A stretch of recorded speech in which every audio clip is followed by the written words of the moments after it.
Hello again, Dan Alasso, Making History. And I'm back here at home in northern Minnesota after my week in California. I've begun revising my U.S. History 1 syllabus a couple days ago for the new semester. I'm going to focus much more on primary sources, as I think I've said before, and I'm also developing my South and Southeast Asia course, which will be a new course for me. So that's proceeding fairly well.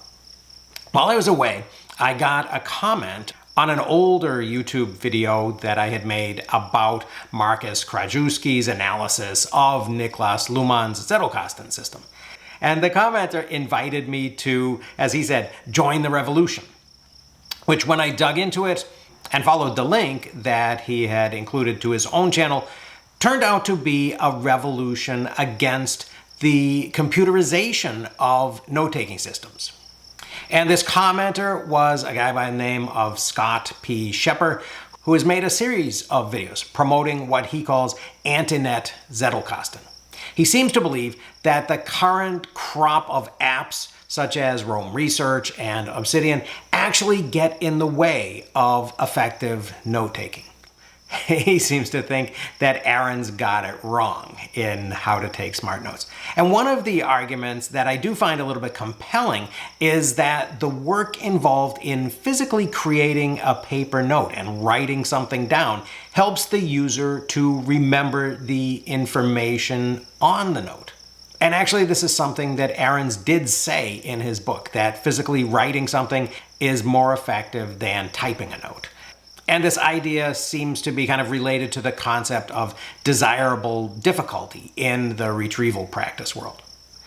Now, second brain advocates might make the counterargument that the note-taking system is supposed to let you offload the information into the storage system so that it doesn't clutter up your brain and so that it will be available when you need it or when a connection to other information makes it relevant, again, to a problem that you're working on in the moment. But that until then, you don't really need that information. Now, Scott also claims that the potential of the Slipbox becoming a conversation partner is easier to achieve in a paper-based system than it is in a database like Obsidian. And this is one of the elements of Niklas Luhmann's own writing about his Zettelkasten system and the writing of other people such as Krajewski and Schmidt, that there is this sort of moment when something almost magical emerges out of the system and the whole becomes greater than the sum of the parts. I suspect that this may be an emergent property of any well-linked database, but I haven't yet really experienced it myself. Scott seems to believe that there is something maybe even kind of transcendent about the knowledge he's creating with his Zettelkasten. Now, I don't want to put words in his mouth, but in one of his videos, he says something about sort of approaching the mind of God or something similar to that in a way that I can't really entirely tell whether he is paraphrasing some early modern note-taker who thought that that's what he was doing or saying that that's what he thinks he may be doing himself. Now, I don't particularly care one way or the other whether Scott is religious or not, unless it compromises the system that he's building and includes some assumptions that I don't share about the way that information and knowledge works in the universe.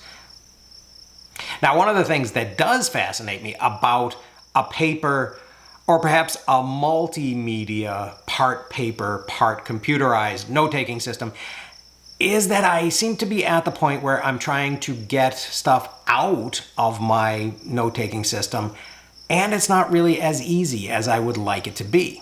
And that may be because I really haven't adequately thought through the workflow or learned how to do searches appropriately or use tools in these apps that would facilitate me getting all the notes out and finding all the notes that I've written about a particular topic and then organizing them and preparing to turn them into a manuscript.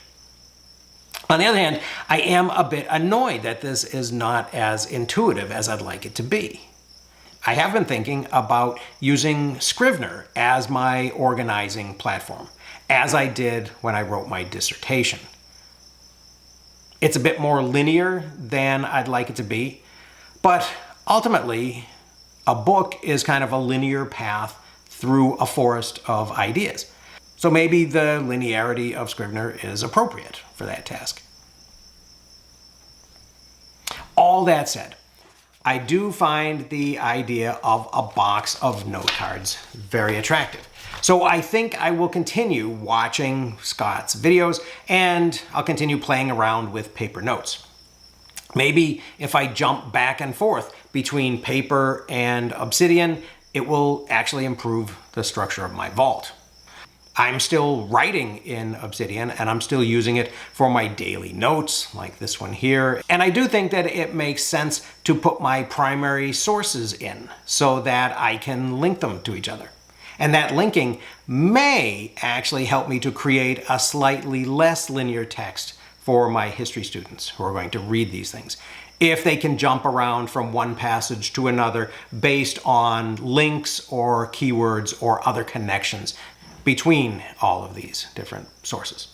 And so I'll report on my progress as I go about that. Also, I should mention, I'm flirting with the idea of doing some interviews of people in history and also maybe in note-taking. So maybe I'll get to have a talk with Scott. I've been talking with a lot of interesting people over the last half year or 3/4 of a year or whatever it's been in the Obsidian book clubs. Maybe some of them might also be interested in a one-on-one talk for a half hour or 45 minutes. Maybe some of my historian friends too.